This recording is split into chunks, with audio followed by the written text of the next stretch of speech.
The Invisible Thread. Prologue. 8 hours, 23 minutes, and 15 seconds. At the precise moment, the second hand on the atomic clocks in the vault of the Federal Reserve Bank at 33, Liberty Street made another silent leap. The air in the Hyperion operations room cracked. Not from an explosion, not from a gunshot, from the sound of absolute ringing silence that suddenly descended like a glass bell jar. Olivia Rain forgot how to breathe. Her fingers froze an inch from the enter key that was to confirm a transfer of $270 million to a Singapore branch of Morgan Stanley. On the huge half-wall LED screen displaying the status of all critical systems at the Federal Manhattan Trust Bank, 3 key indicators flashed and died. First, primary power, off. Second, backup generators, inactive. Third, the most terrifying one, scarlet like fresh blood. External comms, breach. 27 operators, analysts, and traders in the sterile, white, light-flooded bowl of the hall, which resembled a high-tech amphitheater, froze in identical poses of bewilderment. The hum of servers, steady as the breath of a sleeping dragon, vanished. It was replaced by an ominous, oppressive silence, broken only by the anxious beeping of emergency UPS units at each workstation. On their small screens flashed a warning. Isolation active, 14:59. 14 minutes and 59 seconds until the complete shutdown of security systems. Olivia slowly, as if in a dream, raised her eyes to the armored glass of the visitor gallery on the second level. Usually it was bustling with guides and groups of students or investors taking impressed photos. Now the gallery was empty, completely empty. But at its far end, near the exit to the elevator, she noticed movement. Not a figure, but a shadow, distorted by the refraction in the multi-layered glass. The shadow paused for a moment, as if observing, and then dissolved. The intercom system, powered by a separate, ultra-secure network, crackled to life and spoke. The voice was calm, velvety, without the slightest hint of an accent, perfectly synthesized or deliberately altered. "Good morning, Hyperion. This is Maestro. Please remain calm and stay at your stations. Any attempt to leave the work area, activate a personal alarm, or physically interfere with the terminals will be immediately halted. For your own safety. You have 14 minutes and 40 seconds to psychologically adapt to the new reality. After that, the main event will begin. Enjoy the silence. It is a luxury." With the last word, the voice cut off. Olivia shifted her gaze to her monitors. One by one, they all went dark, showing the bank's logo for a second, before loading a simple, elegant interface with 2 numbers, a countdown, and a constantly increasing dollar amount. The counter ticked, 1438, 1437, and the sum grew, 42,150,000, 42,151,000. $1,000 added every second. This wasn't hypothetical damage. This was their capital, their lifeblood, and someone was slowly, inexorably bleeding it out, siphoned into digital oblivion, right before their eyes. A muffled groan and someone's broken whisper. "Good God," rippled through the hall. Olivia felt a cold knot of fear under her ribs, but her mind, honed by years of dealing with market crises, was already feverishly analyzing. Maestro. Isolation. Not a shutdown, but isolation. They weren't in the dark. They had been cut off from the world, placed in a perfect, high-tech vacuum. The Federal Manhattan Trust Bank wasn't just being robbed. It was being stripped to the bone, in front of its entire elite team. She looked at the massive Moroccan steel vault doors on the north wall, leading to the Holy of Holies, the level B4 vault. The indicator above them showed a steady green light. Closed. System active. But in the light of the emergency lamps that had already switched on, casting sharp shadows, that green seemed poisonous, deceptive. Her colleague, the young trader Jake, sitting across the aisle, met her gaze. His face was chalk white. He silently mouthed, "What do we do?" Olivia slowly shook her head, careful not to provoke the invisible observers. She didn't know. For the first time in 12 years of a brilliant career, from junior analyst to vice president of transaction cybersecurity, she faced a threat not covered in any protocol. A threat that was already inside, breathing the same air, watching through their own monitors, counting their own money. The countdown showed 13:15. The sum surpassed 43 million. Somewhere deep within the building, in a disused utility tunnel laid in the 1920s for steam heating, It smelled of dampness, rust, and ozone. Here, in complete darkness save for the cold glow of screens on a portable workstation, worked a man known to us only as Maestro. His fingers in thin, tactical gloves fluttered silently over the keyboard, switching virtual windows. On one, a schematic of the building's power grid with markers where his hummingbirds, micro-drones with electroshock capabilities, pre-embedded in the ventilation, had disabled key nodes.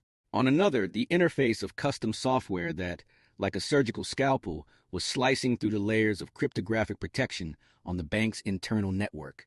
A third screen showed a live feed from dozens of cameras, including those in Hyperion. He saw the terrified frozen people. He saw Olivia Rain, whose face, twisted by a mix of fear and analytical fury, he highlighted in a separate window. An interesting specimen, flashed through his mind. Not panicking. Looking for a weakness. You'll find it, dear. You certainly will. But not where you're looking. Next to him, leaning against the cold brick wall and listening to the silence through sound-amplifying headphones, stood a woman named Raven. She was his eyes and ears in the physical world, his shield against the unforeseen. In her hand, casually resting along her thigh, was a compact Kriss Vector with a suppressor attached. She wasn't looking at the screens. She was listening. The breath of air in the shafts, the distant screech of an elevator stuck between floors, the beating of her own heart. Her world was one of tactile sensations and angles of fire. They're not trying to exit, she whispered, almost soundlessly. Scared rabbits. 9 floors above, in a service room of a cleaning company, leased for the last 3 months as a storage for corporate event decorations. 2 other team members, Brian, a former sapper, and the hacking virtuoso known as Cypher, were controlling the noise. Brian monitored police frequencies on a panel studded with radios. Silence. No spikes. The silence system launched by Maestro was working. Automatic alarm calls going to the NYPD and private security services were being intercepted, replaced with all clear packets, and jammed at the root. To the outside world, the bank was perfectly calm. Cypher, a guy with a tired face and incredibly lively fingers, puffed on a cherry-scented vape and watched a hacker forum in the dark web. There, under the nickname Maestro, an auction was already in full swing. Chunks of data, not even stolen yet, were being put up for sale. Accesses to secret offshore company accounts, private keys to bonds, ciphers for family trust funds. Bids rose with every page refresh. It was a genius move. Maestro wasn't just robbing the bank, he was creating an alibi and distributing risk, turning half the world's shadow players into accomplices before the crime was even complete. 14 minutes, Maestro. Raven's voice was even, but held a steely note.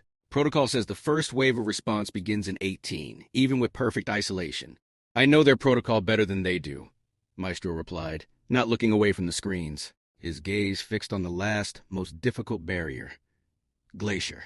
That's what the team called the autonomous air-gap system controlling the physical security of the B4 vault. It could only be hacked from inside, from a terminal in Hyperion, and it required 2 dynamic keys, randomly generated and sent to the secure smartphones of the bank's chairman and the head of security. Phones that were, of course, now out of reach. Maestro smiled in the dark. He wasn't going to hack the glacier. He was going to melt it. And for that, he needed Olivia Rain. The countdown in Hyperion showed 9:47. The sum on Olivia's screen exceeded 45 million. Every 1,000 added to the counter pricked her nerves like a thin needle. She forced herself to look away from the monitor and study the room. The emergency lighting created a strange, surreal scene. Islands of light in a sea of alarming gloom. She noticed that the surveillance cameras in the corners weren't blinking with red lights. They were dead. Or were they being considered dead but still being used? The thought, like an electric shock, pierced her mind. The isolation. It wasn't complete. Someone had to remain in contact with the outside world to see this very countdown, to control the situation. So, somewhere there was a channel. Narrow, specialized, but it existed. Perhaps an encrypted signal going through backup fiber optic lines, which her eyes found a barely noticeable grate on the wall, almost behind a decorative panel. Ventilation. And at that moment, she remembered a security service report from last quarter. A report she had nearly dismissed as paranoid. It talked about a theoretical vulnerability. Malicious code could be inserted into the climate control system via drone service access points. She had dismissed it then. Too complicated, too impractical for a real heist. It didn't seem impractical now. She slowly lowered her hand under the desk. There, magnetically attached to the metal panel, was her personal panic button, a small fob transmitting a distress signal directly to her cybersecurity department and, in theory, to the NYPD. She felt for it. Cold plastic. She knew pressing it was pointless. Maestro was undoubtedly jamming those signals too. But what if the signal wasn't a radio wave? What if it used a different principle? Olivia closed her eyes for a second, summoning the building's blueprint. Her cybersecurity department was on the 28th floor, right below them on the 27th. Between the floors ran not just electrical cables, but internal, ultra-fast data exchange fiber optic trunks. And her fob used an ultrasonic pulse that was supposed to be picked up by sensors in the ventilation shafts on every floor. Theoretically, it was nearly impossible to jam without disabling the sensors themselves. She pressed the fob against the metal leg of the desk and, shielding the movement with her body, pressed the button 3 times quickly. OSES. Signal. An ultrasonic wave, inaudible to the human ear, should have penetrated through metal and concrete. In the tunnel, on one of Maestro's screens, a warning blinked. Not about the signal, his system hadn't detected it. A different sensor triggered. A vibration sensor he had installed on the B4 vault door. Someone was inside, or trying to get out. Raven. His voice lost its velvety softness, becoming sharp as a blade. B4. Activity. Not according to plan. Raven wordlessly turned and dissolved into the darkness of the tunnel, moving as silently as a ghost. Countdown. 8:11. In Hyperion, Jake broke. The young trader, whose life until now had been measured in stock tickers and bonuses, jumped to his feet. "I can't just sit here," he shouted, his voice loud and cracking, echoing in the quiet hall. "They're going to blow us up like sheep." He lunged for the emergency exit, a heavy door with a glowing green exit pictogram. His fingers gripped the handle. There was not a loud bang, but a sharp, dry click, like from a powerful taser. From the door, from the handle itself, a blue arc of static electricity shot out. Jake screamed in pain and shock, flying backward, falling to the floor and convulsing. The acrid smell of ozone spread from the door. Fading blue lightning crawled across its surface. Maestro's voice filled the hall again, and now it held an icy reproach. "I asked you to remain calm, Mr. Tapper. Your lack of discipline has cost you $50,000 from the employee bonus fund, and possibly the use of your right hand. Please do not force me to raise the stakes." On the general counter, the sum jumped, increasing by $50,000 at once. Jake lay on the floor, breathing hoarsely, clutching his scorched palm. Tears of helplessness and pain stood in his eyes. Olivia clenched her fists so hard her nails dug into her palms. This was a show of force, ruthless, precise. Maestro wasn't just watching. He controlled every inch, every system, and he was playing with them, humiliating them. She looked again at the green indicator above the vault door. It still burned. But what if it wasn't a status indicator, but bait? What if the vault was already open, and they were just waiting for? Her thoughts were interrupted by a new sound. A dull, distant thud, as if a heavy metal sheet had been dropped somewhere far below. The sound came from below. From the depths. Part 1, Shadows in the Depth. The level B4 vault wasn't just a room with safes. It was an underground cylinder of reinforced steel and composite materials, extending 5 stories down below the skyscraper's foundation into the bedrock of Manhattan. Its door, a round airlock weighing 42 tons, was moved by hydraulics controlled by the glacier. Inside, an atmosphere controlled to within 0.1% humidity protected not just gold bars and stacks of bills, but ancient manuscripts, wills in sharkskin envelopes, digital drives with state secrets entrusted to the bank by private individuals. And inside this cylinder, among rows of safe deposit boxes illuminated by cold LED light, moved a figure in a dark jumpsuit without insignia. This was the man called Ghost, a former engineer for the contractor company that had modernized the vault 10 years ago. He knew every bolt, every weld. His task was simple and incredibly complex at the same time. Prepare the cargo for extraction. Not gold. Gold was heavy, traceable, inconvenient. Their target was premium safe deposit boxes. Those rented not for years, but for decades, the contents of which were subject to no inventory by the bank. Ghost worked quickly and methodically. A special scanner, assembled from Maestro's blueprints, determined the contents of boxes through millimeter gaps in the armor.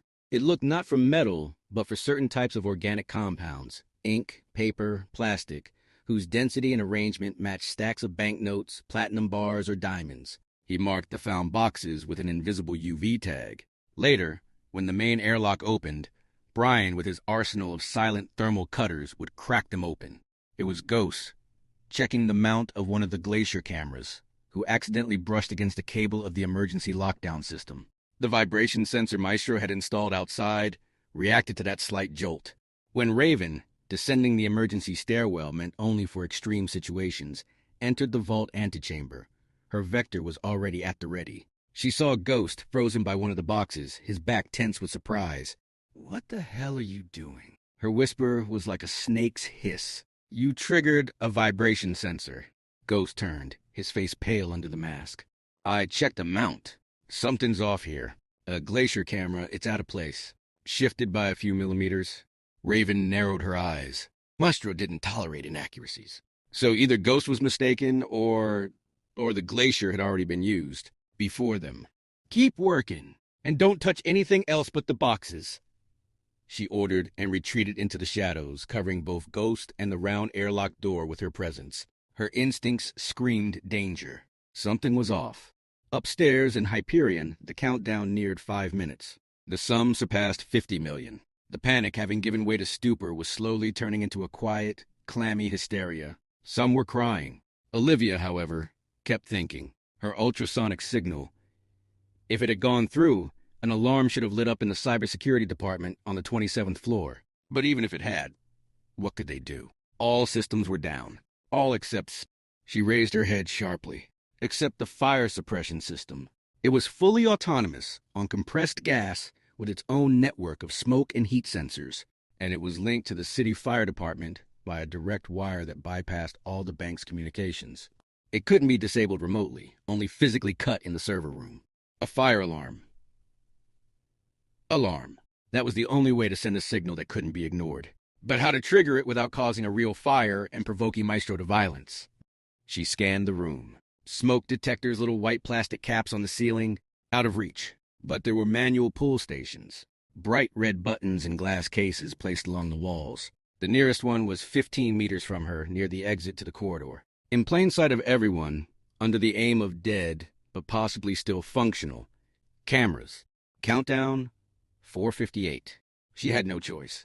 Olivia slowly rose from her chair. Her movements were fluid, non-threatening, as if she'd just decided to stretch her legs. She took a step away from her station.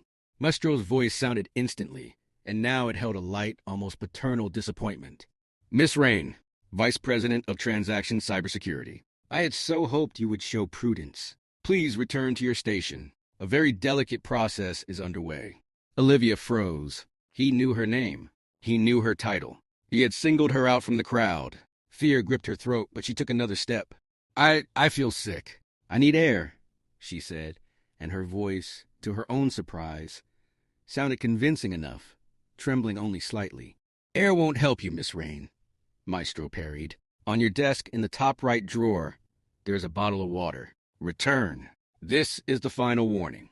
He knew about the water. He knew about the drawer. He was omnipresent. Olivia looked at the red button. 15 meters. 5 seconds of running. She took a deep breath and bolted. It all happened in an instant. She ran 3 meters when the LED panels on the ceiling above her head flared with blinding white light and then went out, creating a blinding afterimage in her eyes. She bumped into someone, fell, got up. Heard screams. 5 meters to the button. And suddenly, from a ventilation grate right above the button, with a light buzz, something resembling a large metal dragonfly emerged. A hummingbird, the microdrone. It hovered in front of the glass case, and from its body sprayed 2 thin streams of a corrosive, smoking liquid. The impact-resistant glass began to hiss and bubble, cracking and clouding before their eyes. The button behind it became inaccessible. Olivia stopped, panting from the run in horror. She had lost. "Most regrettable, Miss Rain," said Maestro. The counter on her monitor jumped. Exactly $100,000 had just vanished from her personal account, linked to the bank's system. Her entire half-year's salary. Lack of discipline in senior management costs more. Countdown? 3:41. Please, do not turn this into a slaughter. Olivia, swaying, returned to her seat. Her head was spinning. He didn't just control the bank. He controlled them, their accounts, their lives. He was God in this cursed glass cage. And below, at the vault, Raven listened to the silence and heard a new sound. Very quiet, barely perceptible. A metallic scraping, coming not from inside the vault, but from the ventilation shaft to the right of the door, as if something heavy and metallic was moving there, catching on the walls. She raised the vector, aiming at the grate. Her finger rested on the trigger. "Maestro, we have guests," she whispered. In the ventilation. Not ours. In the tunnel, Maestro's face, illuminated by the flickering screens, twisted into a grimace of cold rage. The plan was perfect. He had thought of everything. Who could? And then he understood. Olivia Rayne. Her attempt to reach the fire alarm wasn't just panic. It was a diversion, to distract his attention while someone else... Who could use the isolation he'd created as cover? On one of the monitors showing external cameras, those powered by the city grid and thus outside his control, he saw it. A nondescript van without markings pulled up to the service entrance on Pearl Street, used by cash transporters. 4 people in bank rapid response team uniforms quickly and calmly exited. The uniforms were perfect copies. But Maestro knew the schedule. A cash pickup was scheduled for 16:30. It was now 8:41. This wasn't his team. These were competitors. Thieves who had decided to piggyback on his heist, like sharks smelling blood in the water. Plan Threat had just acquired a new, unforeseen complication. And the clock was ticking. Less than 4 minutes remained until the entire operation unraveled.